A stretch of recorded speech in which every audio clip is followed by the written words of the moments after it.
प्रिय विद्यार्थियों, सुप्रभात। मैं शालिग्राम तिवारी, प्रशिक्षित स्नातक शिक्षक हिंदी, केंद्रीय विद्यालय राजगीर से आप सभी के समक्ष हिंदी व्याकरण के अंतर्गत आज के इस कालांश में अपठित बोध पर चर्चा के उद्देश्य से पुनः उपस्थित हूँ। प्यारे बच्चों, आइए सबसे पहले हम अपठित शब्द से परिचित हो जाते हैं। बहुत ही आसान सा यह दो शब्दों का योग है जो अ और पठित से बना हुआ है। पठ मूल धातु है, अ उपसर्ग है और इसका प्रयोग बहुतायत रूप से विलोम शब्द, विपरीतार्थक शब्दों के निर्माण के लिए किया जाता है। अतः प्यारे बच्चों, अ का अर्थ नहीं के संदर्भ में लिया जाता है और पठित का अर्थ होता है पढ़ा हुआ। इस प्रकार बच्चों, जो पढ़ा हुआ नहीं है उसे हम अपठित कहते हैं।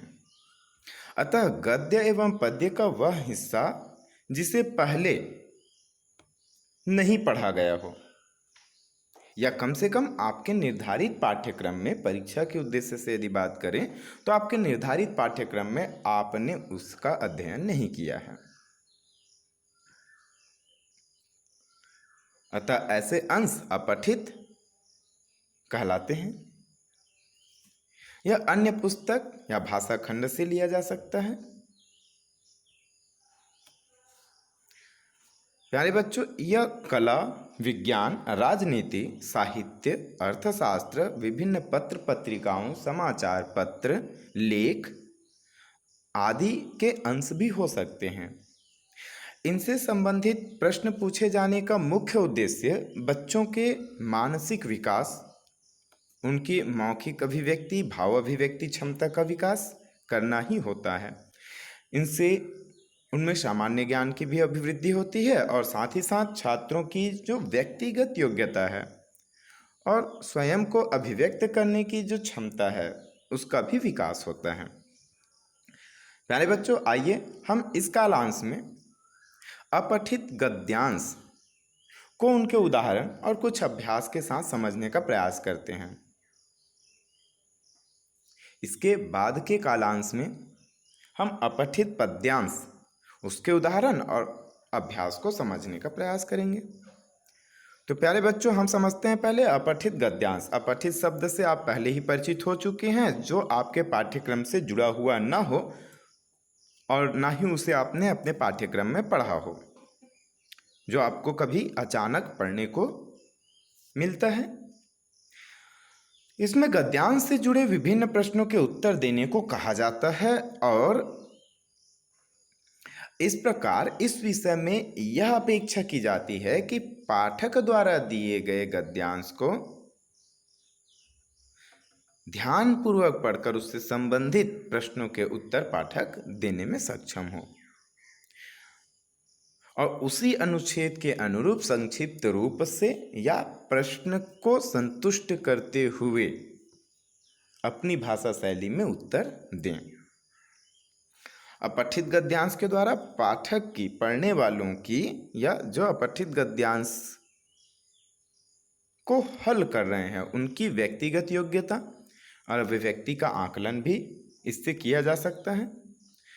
और अपठित का कोई क्षेत्र विशेष नहीं होता, यह विभिन्न विषय के अंतर्गत चुने जा सकते हैं, जो बच्चों को या पाठक या हल करने वाले को मानसिक रूप से परिपक्व बनाता है और उनकी क्षमता में विकास करता है। प्यारे बच्चों, आइए देखते हैं अपठित गद्यांश की कौन कौन सी मुख्य विशेषताएं होती हैं, इनसे हमें लाभ क्या होता है, यह क्यों कराया जाता है। अपठित गद्यांश प्रश्न पत्र का वह अंश होता है जो पाठ्यक्रम में निर्धारित पुस्तकों से नहीं पूछा जाता। यह आपको पहले भी बताया जा चुका है कि इनके विषय क्षेत्र साहित्यिक ग्रंथ, पत्र पत्रिकाएं, समाचार पत्र के साथ साथ अन्य विषय के भी ग्रंथों से लिए जा सकते हैं। ऐसा गद्यांश भले ही निर्धारित पुस्तकों से हटकर लिया जाता है, परंतु उसका जो स्तर है या विषय वस्तु या भाषा शैली जो होती है बिल्कुल पाठ्यपुस्तक के अनुरूप ही होती है। प्रायः छात्रों को अपठित अंश के उत्तर देने के दौरान कुछ कठिनाइयों का सामना करना पड़ता है और वे प्रश्नों के उत्तर देने में भटकाव की स्थिति महसूस करते हैं। इसका एक मुख्य कारण है बच्चों कि हम इसके अभ्यास में थोड़ी कमी बरतते हैं और यदि हम अपठित गद्यांशों को बार बार हल करके देखें तो हम पाएंगे कि हमारे भाषाई ज्ञान में अभिवृद्धि हो रही है। हमारे शब्दकोशों में नए नए शब्द, मुहावरे और वाक्य रचना की शैली निर्मित हो रही है। शब्द भंडार भी बहुत खूब बढ़ रही है। भाषागत दक्षता तो आती ही है। प्रसंग के अनुरूप हमें तथ्यों को समझना, उनके अनेक अर्थ निकालना और अलग अलग प्रसंगगत प्रयोग से भी हम परिचित होते हैं। गद्यांश के मूल भाव को समझकर अपने शब्दों में व्यक्त करने का ढंग हम में कुशलता से आ जाता है। तो प्यारे बच्चों, आइए हम अपठित गद्यांश को, उनसे संबंधित प्रश्नों को हल करने के पहले किस प्रकार की सावधानी रखें, इस पर चर्चा करते हैं। प्यारे बच्चों, अपठित पद्यांश में चूंकि कविता के भावों को हमें पहले समझना होता है, तत्पश्चात प्रश्नों के उत्तर उसके अनुरूप दिए जाने होते हैं, इसलिए हमें कविता के अर्थों को अच्छे से समझना होता है। परंतु यहाँ थोड़ा विपरीत है, अर्थात हमें सर्वप्रथम गद्यांश के पूरे अर्थ को समझने से पहले यह कर लेना चाहिए कि संबंधित प्रश्नों को हमें ध्यान से पढ़ लेना चाहिए। फिर उन प्रश्नों के अंतर्गत जो अंश आपको लगता है कि यह पूछा गया है उसे आप रेखांकित कर लीजिए, चिन्हांकित कर लीजिए और फिर गद्यांश को आप ध्यानपूर्वक पढ़ना प्रारंभ करें। पहली बार जब आप पढ़ना प्रारंभ करेंगे तो बच्चों आप पाओगे कि जिन प्रश्नों को आपने रेखांकित किया है वो और उनसे संबंधित तथ्य आपको पढ़ने के दौरान मिलना प्रारंभ हो जाएगा। अतः आप केवल उन्हें रेखांकित करते जाएं जो आपने प्रश्न में या प्रश्न की मांग है, उनसे संबंधित तथ्यों को, शब्दों को वहां आप केवल चिन्हांकित कीजिए प्रथम बार पढ़ने के दौरान।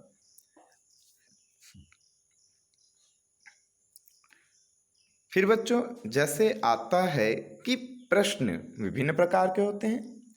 शीर्षक से संबंधित प्रश्न पूछे जाते हैं, सारांश भी पूछा जाता है, व्याकरण पर आधारित प्रश्न पूछे जाते हैं और अन्य संबंधित प्रश्न भी उससे पूछे जाते हैं। तो बच्चों आइए देखते हैं पूछे गए प्रश्नों के उत्तर। आपको सबसे पहली बात यह है कि अपने शब्दों में आपको और सार रूप में देना है। अनुचित या बेमतलब के विस्तार से हमें बचना चाहिए। यहाँ हमें इस कॉन्सेप्ट को या अवधारणा को हटाकर चलना होगा कि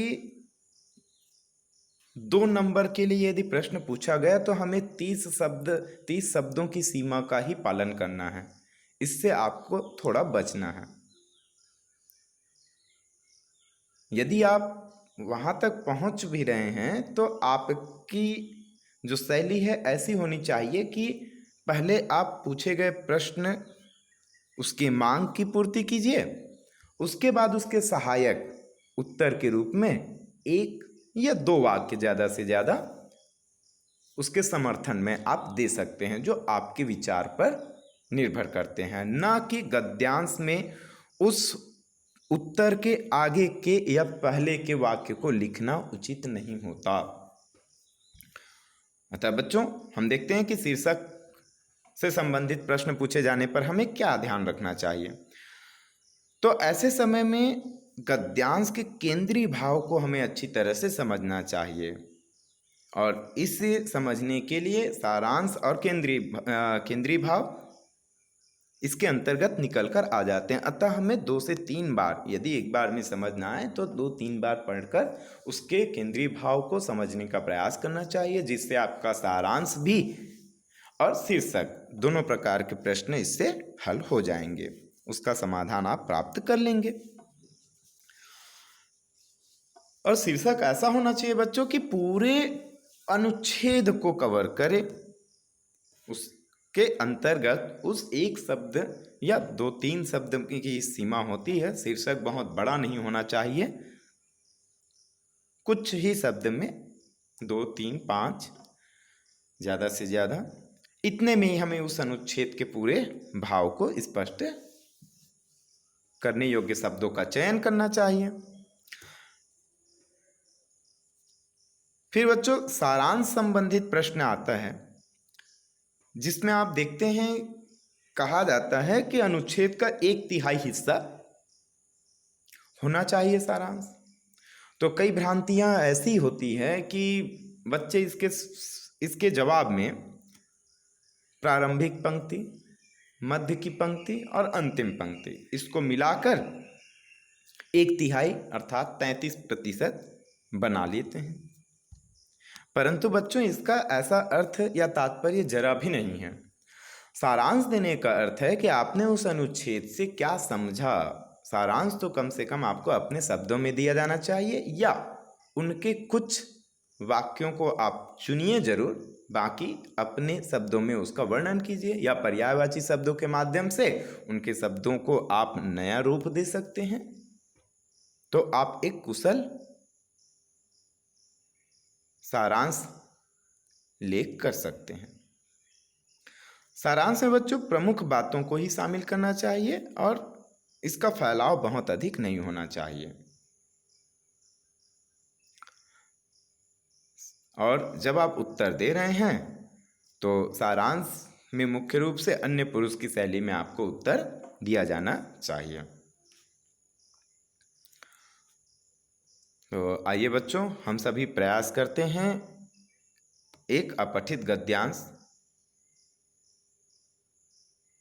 को अभ्यास करने का, उदाहरण के साथ उसे समझने की कोशिश करते हैं।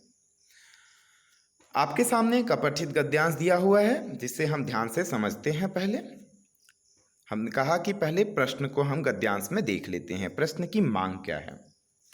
तो पहला प्रश्न बच्चों आपको दिख रहा है, उपर्युक्त गद्यांश का उचित शीर्षक लिखिए। तो आप बच्चों शीर्षक को रेखांकित करेंगे। मतलब पहले प्रश्न में आपको यह समझ में आ गया कि शीर्षक दिया जाना है, और शीर्षक से संबंधित चीज़ों के लिए अधिकांश तौर पे यह देखने में आता है कि अनुच्छेद का प्रथम लाइन या पंक्ति या अंतिम पंक्ति में हमें वह देखने को मिल जाता है। और ऐसा न होने पर हमें पूरे अनुच्छेद को समझकर एक शब्द का चयन या शीर्षक के लिए उचित शब्दों का चयन करते हुए शीर्षक देना होता है। दूसरा प्रश्न आप देख रहे हैं बच्चों की दूसरों की स्वतंत्रता की रक्षा किससे होती है। तो यहाँ बात आ रही है स्वतंत्रता की रक्षा किस तरीके से होती है, इस पर बात की जा रही। तो आप स्वतंत्रता की रक्षा को रेखांकित कर अगले प्रश्न की ओर आगे बढ़ें। भारत के सच्चे सपूत बनने के लिए विद्यार्थियों को कौन से गुणों का अभ्यास करना चाहिए। तो बच्चों आपको दिख रहा है कि विद्यार्थियों के कौन से गुण होने चाहिए जिससे वो भारत माता के अच्छे नागरिक बन सकते हैं। तो आप विद्यार्थियों के गुण को रेखांकित कर सकते हैं, जिनसे संबंधित उत्तर हमें वहां से तलाशने हैं। विलोम शब्द लिखिए। चौथा प्रश्न है बच्चों जिसमें आपको साफ तौर पे दिख रहा है स्वतंत्रता और सपूत। आपको यदि इसके आप देख रहे हैं विलोम शब्द, आप केवल विलोम पर ध्यान दीजिए कि हमें इन दो शब्दों के विलोम ही लिखने हैं। व्याकरण में आपको अधिक विस्तार की जरूरत नहीं है, केवल एक एक शब्द में आप इसके उत्तर आराम से दे सकते हैं। और अंतिम प्रश्न है बच्चों उपर्युक्त गद्यांश का सारांश लिखिए। तो हम देख रहे हैं इसमें शीर्षक भी है, गद्यांश से संबंधित प्रश्न भी हैं, व्याकरण के भी हैं प्रश्न और सारांश भी हैं। तो सभी चीज़ों का यहाँ समायोजन देखने को मिल रहा है। तो देखते हैं कि एक आदर्श अपठित गद्यांश का उत्तर, उसके प्रश्नों का उत्तर कैसे दिया जाना चाहिए। तो आइए बच्चों अब हम पढ़ना प्रारंभ करते हैं। कई लोग समझते हैं कि अनुशासन और स्वतंत्रता में विरोध है, किंतु वास्तव में यह भ्रम है।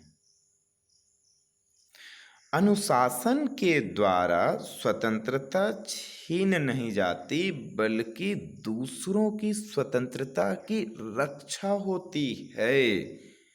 प्यारे बच्चों, आपने देखा स्वतंत्रता की रक्षा दूसरे प्रश्न में आपने रेखांकित किया है, यहाँ भी वो बात आ रही है। यहाँ दिख रहा है कि अनुशासन के द्वारा स्वतंत्रता छीन नहीं जाती, बल्कि दूसरों की स्वतंत्रता की रक्षा होती है। तो आपको पूछा ही गया है कि स्वतंत्रता की रक्षा किससे होती है, तो आप केवल यहाँ पे उन्हें रेखांकित करें।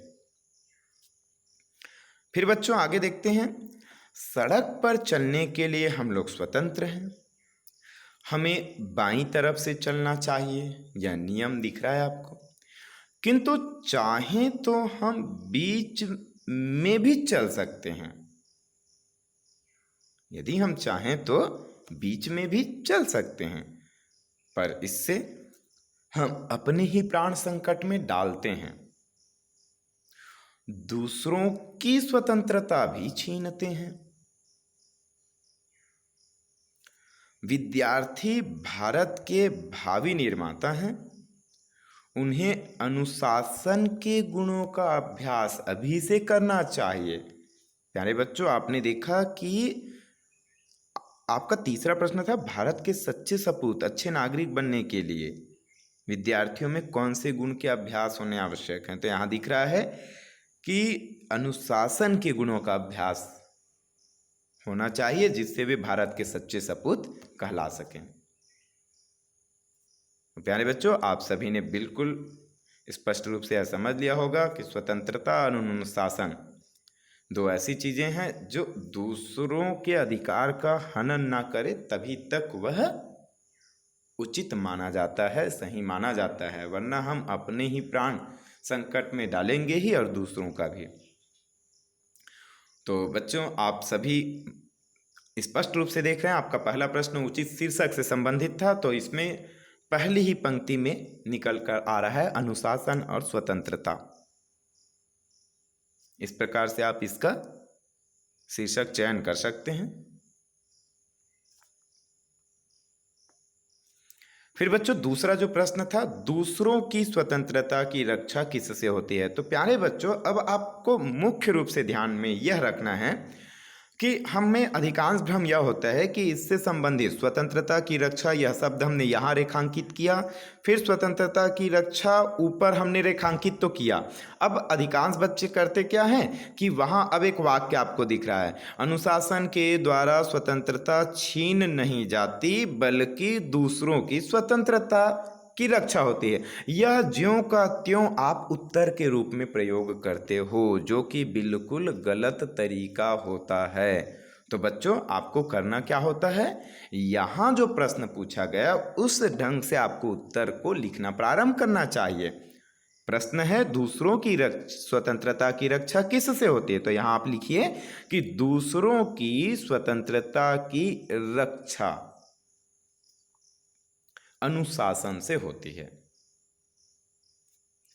ये रहा। अब इसके समर्थन में आप अपना उत्तर आगे बढ़ा सकते हैं, लिख सकते हैं, लेकिन ऊपर दिए गए गद्यांश का आपको कोई भी वाक्य अब नकल नहीं करना है। कई बच्चे इसको बढ़ाने के नाम पर आगे में और शामिल कर देते हैं, सड़क पर चलने के लिए हम लोग स्वतंत्र हैं, हमें बाईं तरफ, फिर वाक्य जहाँ फुल स्टॉप पूर्ण विराम दिखा वहाँ तक वो खींचे चले जाते हैं। तो अतः बच्चों, इस प्रकार की असावधानी से आपको बचना होगा। तो आप यहाँ केवल इतना ही लिखें जितना प्रश्न की मांग है। तो दूसरों की स्वतंत्रता की रक्षा अनुशासन के द्वारा होती है, इससे किसी की स्वतंत्रता नहीं छीनती या नहीं छीन ली जाती। ऐसा आप इतना संतुष्टिप्रद उत्तर दे सकते हैं। प्यारे बच्चों, तीसरा प्रश्न बहुत ही सटीक है। आप उत्तर ऐसे लिखेंगे प्रश्न की ही शैली में, भारत के सच्चे सपूत बनने के लिए विद्यार्थियों को अनुशासन के गुणों का अभ्यास अभी से करना चाहिए। हो गया संतुष्टिप्रद उत्तर। कोई घुमावदार शैली में आपको उत्तर देने की कोई आवश्यकता नहीं है और ना ही किसी वाक्य को कम और ज़्यादा मानने की आवश्यकता है। तो आप देख रहे हैं बहुत ही सटीक और सारगर्भित संक्षेप में आपने उत्तर दिया। तीसरा चौथा प्रश्न है बच्चों, विलोम शब्द दीजिए। तो बच्चों स्वतंत्रता, आपको अब यहाँ व्याकरण के दृष्टिकोण से स्वयं आपको देखना है। स्वतंत्रता तो परतंत्रता, स्व मतलब अपना, पर मतलब पराया। सपूत, सपूत अर्थात अब इसका विपरीत आप ले सकते हैं कपूत। इसमें व्याकरण से संबंधित समाधान में कोई फैलाव की आवश्यकता नहीं होती। आइए बच्चों अंतिम प्रश्न की ओर बढ़ते हैं। उपरयुक्त गद्यांश का सारांश लिखिए। तो सार अंश आपने बिल्कुल समझ लिया है कि अनुशासन, शासन के अनुरूप रहना, अपने आप को अनुशासित करना। स्वतंत्रता, अपने आप को नियंत्रण में रखना, इतना कि दूसरे का अधिकार बाधित ना हो। स्वतंत्रता वही अच्छी जो दूसरों के अधिकार को, दूसरे के अधिकार का हनन ना होने पाए, तभी तक वह स्वतंत्रता है। तो आप देख रहे हैं बच्चों, इसके लिए आपको वहाँ नकल करने की आवश्यकता नहीं। आप इसको इस शैली में, व्याख्यात्मक शैली में दे सकते हैं। जैसे अनुशासन का आप फिर स्वतंत्रता का थोड़ा थोड़ा सा व्याख्या करते हुए आप सारांश सारभूत में दे सकते हैं। जैसे दिया हुआ है, अनुशासन स्व और पर की स्वतंत्रता की रक्षा के लिए आवश्यक है। ये देखिए वही बातें वहाँ उतने लंबे वाक्य में कहा गया, यहाँ छोटे से वाक्य में कह दिया गया। इससे अपने जीवन के साथ साथ दूसरों के जीवन की और अधिकार की भी रक्षा होती है। अनुशासन के गुणों को आत्मसात करके ही विद्यार्थी सच्चे राष्ट्र निर्माता बन सकते हैं। देख लीजिए आप सभी, वही वाक्य ही है जो गद्यांश में दिया है, लेकिन इसको कहने का ढंग अपना है, अपने शब्दों में आपने इसको कहा। तो प्यारे बच्चों, आशा करता हूँ कि गद्यांश से संबंधित, अपठित गद्यांश से संबंधित प्रश्नों के उत्तर देने में अब आप बिल्कुल सावधानी बरतेंगे। बहुत बहुत धन्यवाद।